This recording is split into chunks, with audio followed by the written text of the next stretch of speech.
Come on now. You mean paradise. Do, do, do, do, do, do, Okay, Instagram just doesn't want to go live today. do, do, do, Finally. do, do, Okay, Instagram's not really going to see us, so it's fine. do, do, do, do, do. Hello guys. I know Instagram is a bit of an issue, so we're gonna have to sit closer together, go. Hello, we had serious issues going live tonight. Claudia's joining me tonight because we want to talk a little bit more about politics. We don't really talk about politics. I think we make jokes about it in our own personal time. But I did say yesterday we have this joke about our government having us in a toxic relationship for the past 30 years. Yes, a very strong hold. So if you're watching us on Instagram, just let me know if you can hear us. I'm looking at the screen, so I'll be able to see. Just give me a thumbs up. Just to check the audio. This is also playing out on YouTube and on Facebook. Yes. So this is Claudia. The person who's always behind the camera. If you haven't seen her before, this is her. She's got a private Instagram account, so you, even if you try to follow her, she's probably gonna say no. Okay.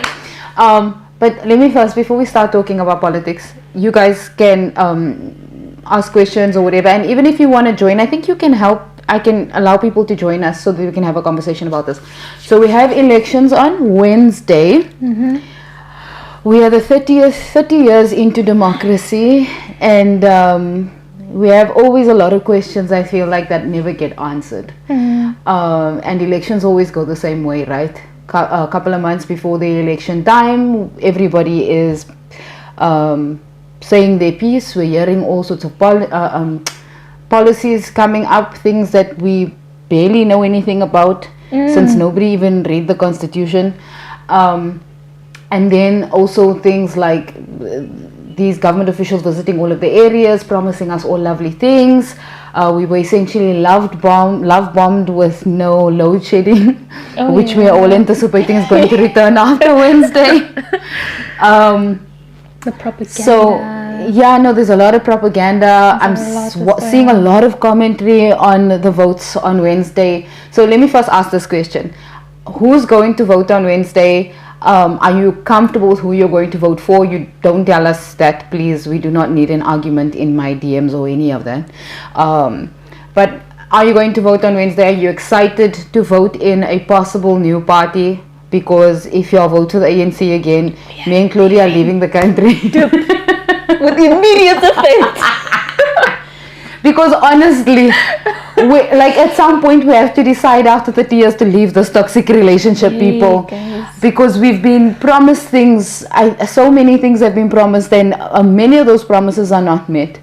And it's nice to give promises. I think all governments do that because that's the only way that they get into power. But half of the things that are supposed to have happened in the last 30 years have not actually come into fruition. And no one can actually give us a real explanation.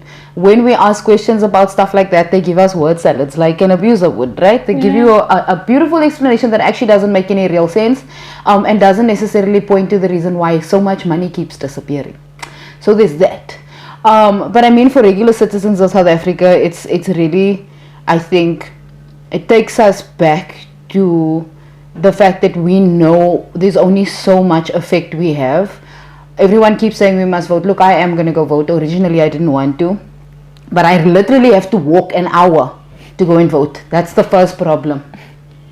You were just here, ne? I'm here, no. Yeah, I'm an hour's walk away to go and vote, unless someone's willing to give me a ride, you know. But my immediate thing with the voting was, what is the reason I'm voting for? And I think I wrote an article about that was put on LinkedIn. I didn't understand the reason why we're doing this repeatedly, just to live in the same cycle over and over again. Because regardless of the fact that we have all of these parties who are promising all of these things, even if we don't vote for the ANC again, what guarantees do I have that the things that I'm looking forward to are going to happen? Right? Our experience hasn't changed much. Things haven't changed for many people. You have to be aligned to some degree to a particular party for things to change for you. And the regular citizens who are actually just trying to push certain narratives forward or trying to help people are not actually getting any leeway. I'm going to mention again the Women for Change thing. I spoke about it the other day. Sabrina posted again that they are struggling to get funding. And no one is answering how money is disappearing that is meant to help fight abuse. You know, things like that are so important. There are such big issues in South Africa. Johannesburg, I looked at a list, I think it was the day before yesterday. Johannesburg is listed one of the top 3 highest crime countries in the world, especially when it comes to abuse and rape and the death of women. Yeah. Why is that money being used for fancy cars? I'm hinting at the particular party here. As opposed to going to helping the people who need it. I don't know, what are your thoughts? For me, what I'm more concerned with is my age group of people who are coming into voting for the first time, who don't necessarily have any like background knowledge or any information about like any of the parties. You know, there's so much that we don't know, and we're not necessarily being educated, or what we are being told is a false representation of who the parties actually are, because now they're coming with the no, we're in a fight for no load shedding when there's been load shedding for 30. You only ever known load shedding. You see? You don't know life before load shedding. That's really bad. That's painful, you know.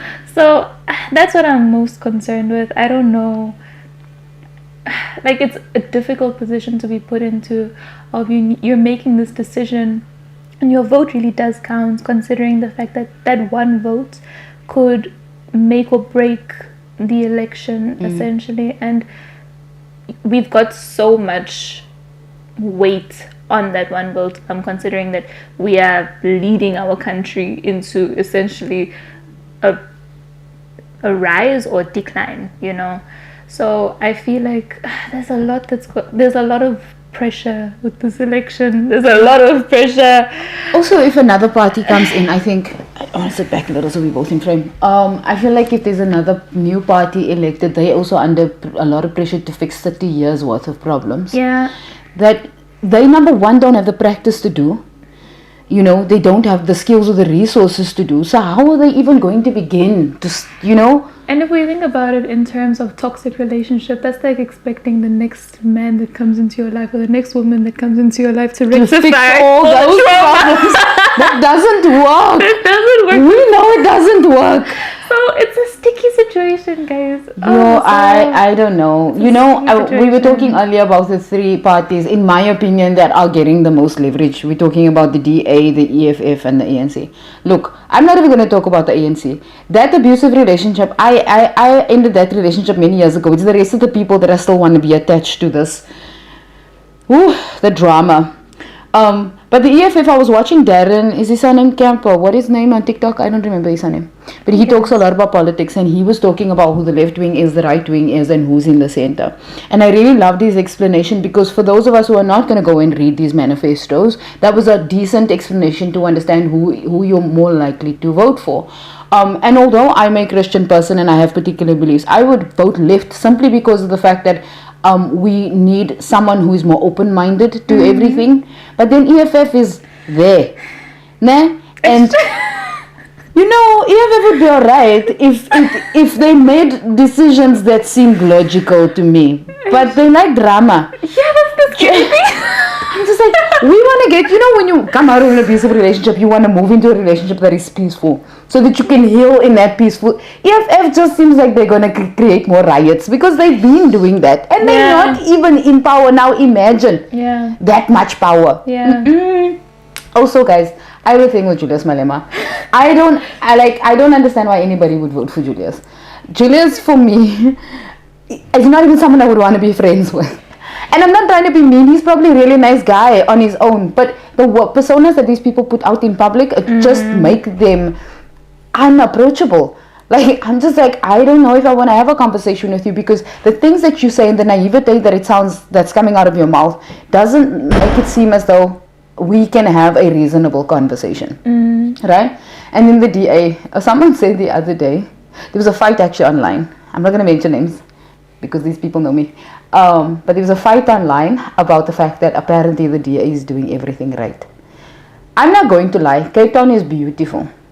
Cape Town, up until outside of Cape Town. Let's say up until maybe Rondebosch, I'd say Kenilworth. Ne? Kenilworth. So that's the southern suburbs. Is really well looked after. But only between Hout Bay if you come around all the way down to Kenilworth. Yeah. Cape Town's much bigger than that. The rest of Cape Town is basically secondary to everything else. The DA does a good job with protection, so we're fairly safe in the city side. But in my opinion, at least 70 to 85% of Cape Town's residents who are born and raised here are not actually impacted by the good things happening in the city. There's also this thing that Cape Town has. If you're not from Cape Town and you don't live in Cape Town, there's an incredible, like the segregation is incredibly high. Yeah. I mean, that's the first thing that smacks you in the face when you get here. You can't understand why it looks like apartheid. Yeah. No jokes. Because where the affluent people live is really well taken care of. There's police presence, there is, you're safe. And outside of the city, there is crime through the roof. People are dying for no apparent reason and they do not get any of the help or assistance that the people close to the city has. So the DA can toy as much as they like. There are just some things that I've seen while I'm in Cape Town that I do not agree with. I mean, if you're going to be corrupt, then be corrupt with the whole city, like in Joburg. Being inclusive of everyone. If you're going to be corrupt, take money from everyone, But Cape Town sells itself as this holiday destination for foreigners and Europeans in particular, which means Europeans are buying up a lot of the property in the affluent areas.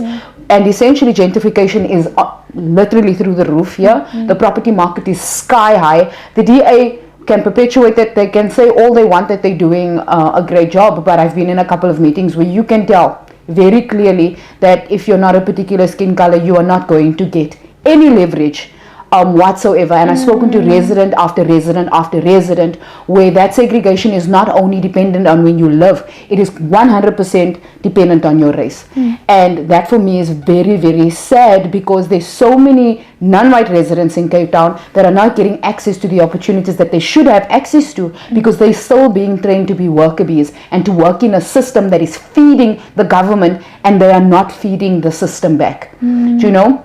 That's why Cape Townian people barely leave. They're not making enough money to even live a decent, comfortable life because the job opportunities are barely there. I actually read something on TikTok where this lady was complaining. She said she posts like people's CVs and there was a guy who was a mining engineer or something, he's an engineer, wanted to come to Cape Town. He's going to get paid half the salary he would have in a different province. And Cape Town has all of this money to do all of these beautiful things, but we're selling foreigners this idea that Cape Town is the best city to visit when they have no idea how much suffering there is in this province. There's so many poor people, guys. It will shock you, right? The city is beautiful for no reason if everyone can't benefit from it. So the DA can outweigh the wonderful ideas and the best city to do business when people like me and people that I know like me who've been here for many years don't have the same access to business and funding that they should have. That is very sad to me. And this is why I wanted to talk about our toxic relationship with the government, because regardless of who we pick, to some degree, not even to some degree, at least 50% of the things that they're saying is going to happen is not going to happen. Our biggest issue is we get so caught up in our own lives that we are not holding these people accountable enough. Because we know that there's fraud and crime and corruption in the system that is probably going to override all of its residents. The thing that I was thinking about, and I didn't speak to you about this, is what we should have is like a trial government. Actually, we should test these people out. We should test what it is, because they all talk. And no buck. Do you know what I'm saying? No action. You can sell me $1 million from your mouth. I need to see it. Yeah.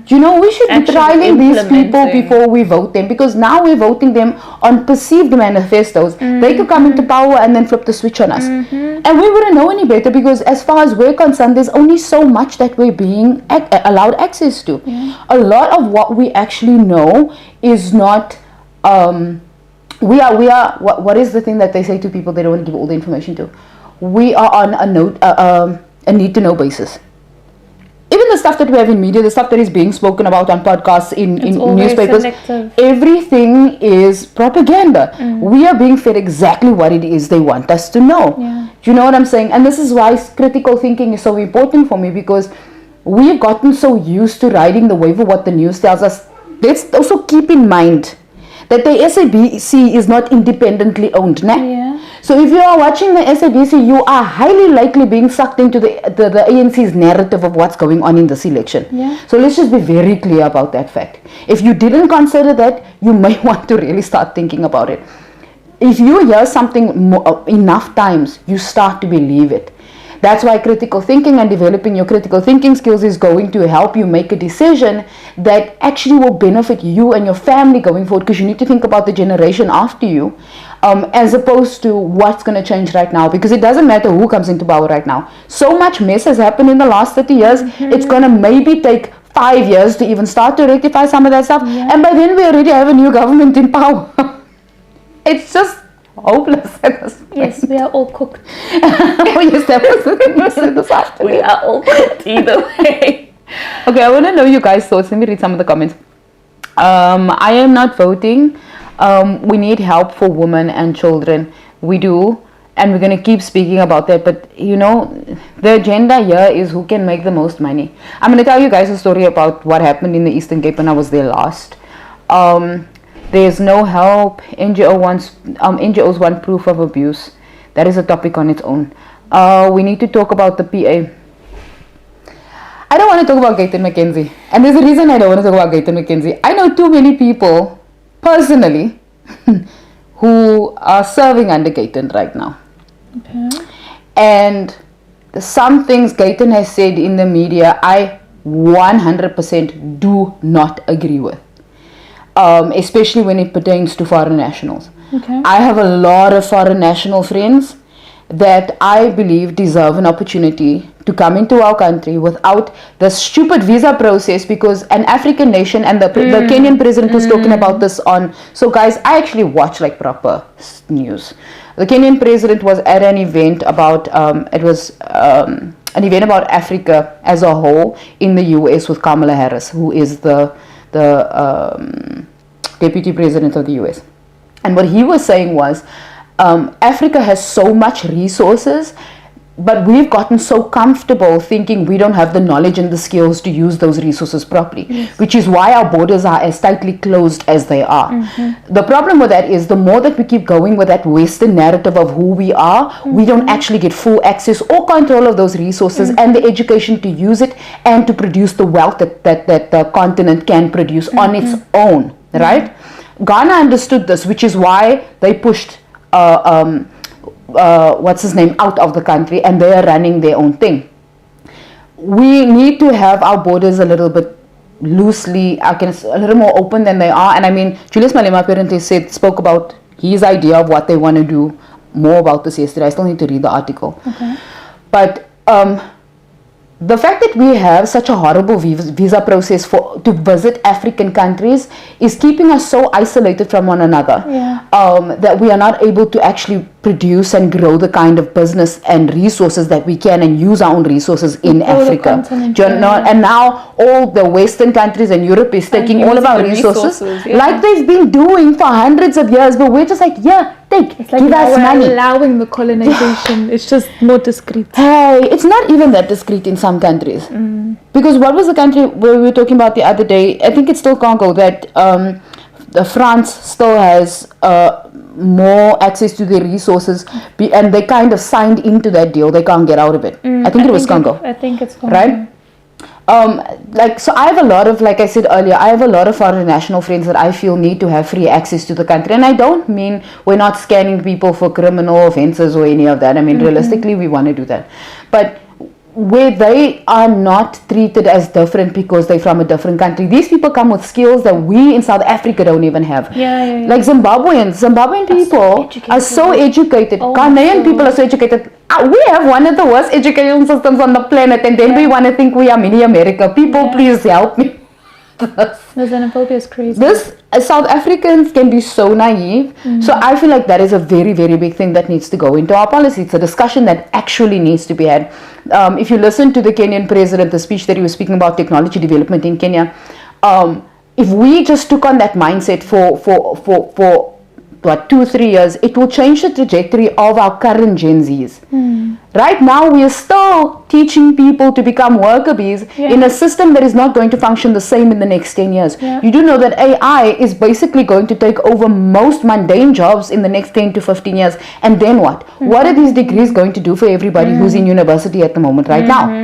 Do you know what I'm saying? We need to start thinking beyond our borders and stop being so close-minded. How did I get there? I don't know. Anyway. I have a lot more to say about this than I thought. But I also think I need to consider the fact that I have children who have a wider mindset as opposed to most of South Africa. What I wanted to talk about was also something that happened. I told you about the story about when I went to the Eastern Cape.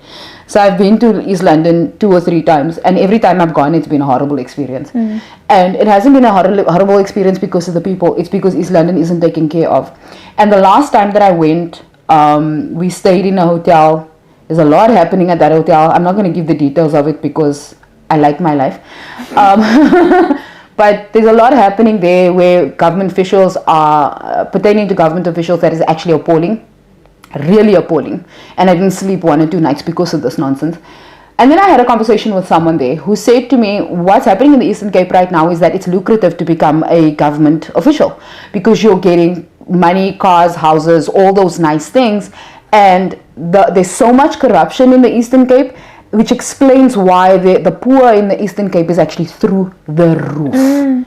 It is wild how poverty has really exceeded its limits in the Eastern Cape. I actually watched a documentary where a woman who has HIV, her baby has HIV, and then she has another child. They're starving for 2 to 3 weeks at a time because they can't get government assistance. So she's forced to feed her baby, breastfeed her baby, even though she knows she's HIV positive. I mean, there's the extreme nature of what's happening in a country, the disparity between the wealthy and the poor. There's no middle class anymore. The middle class is basically falling away. But the disparity between the wealthy and the poor is so extreme that these parties who are spewing all of these lovely things, for me, needs to make sense. Which is why I'm saying we need to do a trial. Who is this rude person who keeps banging the doors? I think it's Bobby. No, man, it's unnecessary. But also, we need to be doing trials with these people. We can't just be selecting them and being like, okay, they're going to fix all our problems. Off of word of mouth. No, please. Like, someone needs to know what you can do before they buy your service. Yeah. So, if for instance, and you do this, you only buy at Pick n Pay, you only buy Pick n Pay's mints, for instance, because you've had a good experience with their mints. Yeah. The one time you had a bad experience with their mints, you decided you probably go buy at Woolworths if you can afford it, because most of us can't. So, but then you're buying Woolworths mints all the time because you have a good experience with them. You do it through experience. You're not doing it simply because someone told you, right? Now we want to choose an entire party to lead our entire country who's already going through the most, like the ultimate most. And we have no idea what these people are capable of doing. The DA is trying to prove that they can do well based on what they did in Cape Town, but honestly, the DA is not doing any of what they're supposed to be doing because they're not helping the people who need the help here. Yeah. I live in the city now. I think the city is beautiful, but I do not want to necessarily mix with the higher ups here because I'm going to say something that's probably going to sound horrible, but the truth of the matter is most people don't know they have racial bias because no one actually challenges them on it. And you cannot know if you have racial bias if you're not really going to find out what someone's lived experience is. I don't see them walking around in Gugulethu and Khayelitsha and actually going to find out these people's lived experiences without 5,000 security guards surrounding them and then preaching something to the people those people know they're not going to get. Yeah, but that's why they keep them so separated, out of sight, out of mind. True. Which is also horrible. It is. It is really horrible. You don't have to deal with it. Yeah, I have a lot more to say on this than I realized. We need to talk. Okay, yeah, we spoke about the PA. So if you guys want to have any questions, what I wanted to say about the toxicity part is that we are being love bombed by the ANC every election that comes around. All of the parties, they are now selling us all this lovely juicy things. They're having beautiful events. Now they're in everybody's community and feeding the community and shaking hands and smiling and answering questions. We don't see them for the other 4 years. No, but those, like they fall off the face of the planet. you know, those 3 to 6 months before they went, then they're there. Otherwise, they're in Paris in their old Gucci outfits. Please don't quote me on that because y'all who watch the news is going to know who I'm talking about.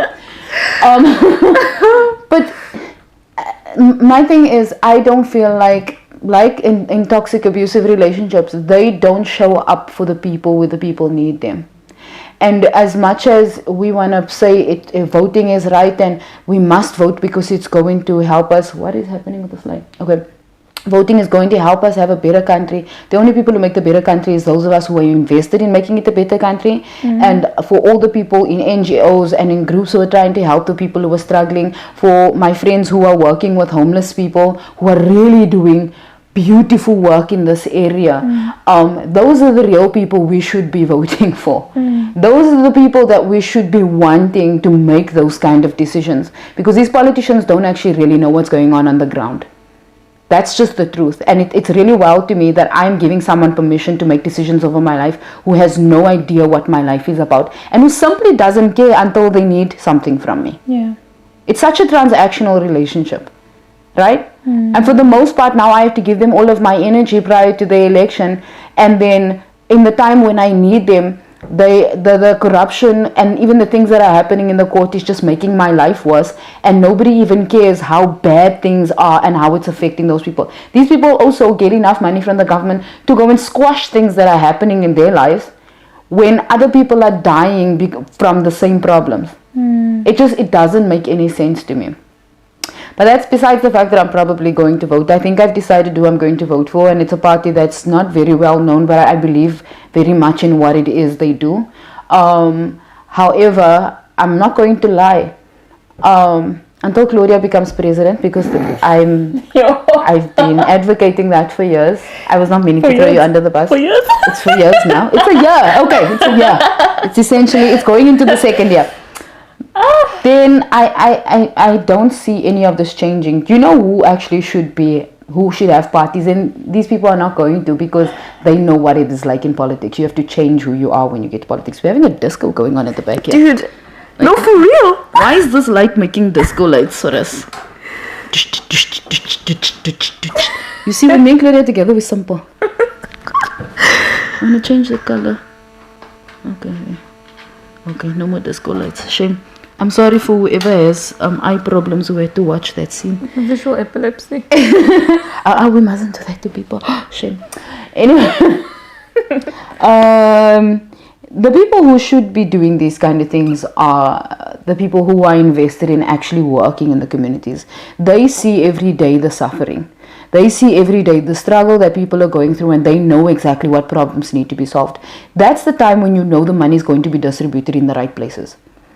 And unfortunately, I've seen this happen with people that I know. The second that they go into politics, then the way that they speak, the way they move, and the ideas that they have to change to adapt to the system. We need to find people who don't adapt to the system but change the system from the inside out. And we know that can be a dangerous job, because for some of these people it actually puts their life in danger, because there are people inside the system who don't want the system to change.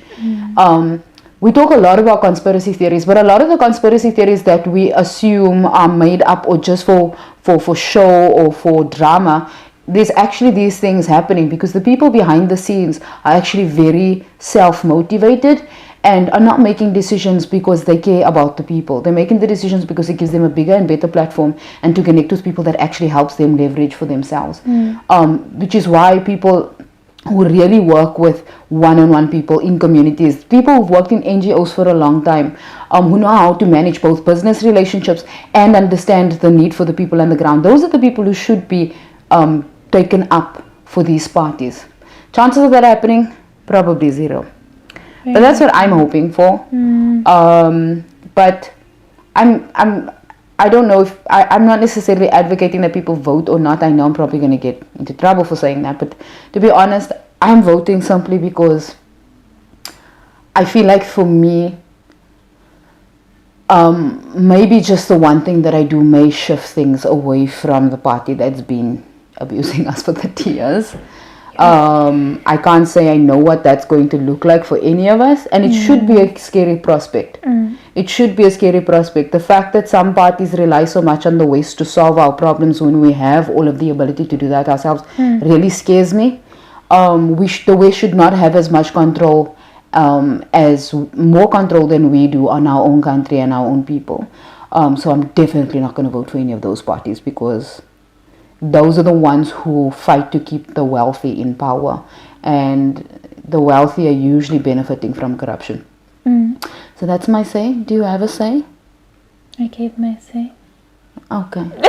She's speaking on behalf of Gen Zs. I'm speaking on behalf of The millennials. I have no idea what the boomers think about this. I'd actually like a boomer opinion.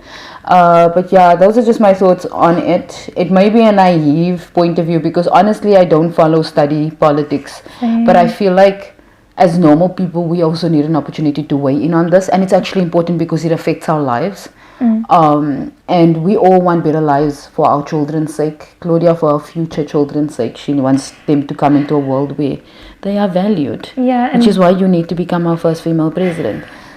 Please vote for Claudia for president. Like the whole banners and the badges, isn't it? Vote for Claudia for president. Forget all these other people because I don't know what they are on. I know her. I know her so well that she probably just side-eye someone who tries corruption on her. But, you know. But yeah, I hope you enjoyed having my friend on. I just wanted to have a little bit of fun tonight. Even though it's a serious topic. Yeah, I'll probably see you guys on the polls on Wednesday. Please don't fight because Julius Jacob Zuma team can't vote. Please. KZN, this year. No looting, guys. Please, no looting. I'm asking. KZN's gone through a lot in the last couple of years. Please, let your people rest. Find another party to vote for. Jacob needs to rest. He's got Nkandla with all our money. Let him enjoy it in peace. Okay? Like, assembly, let all his family, his 250,000 million children, let him enjoy Nkandla in peace. Just don't riot. I'm asking. I'm asking so nicely. I love you guys. And we'll see you in the next video. Bye. But Jay-Z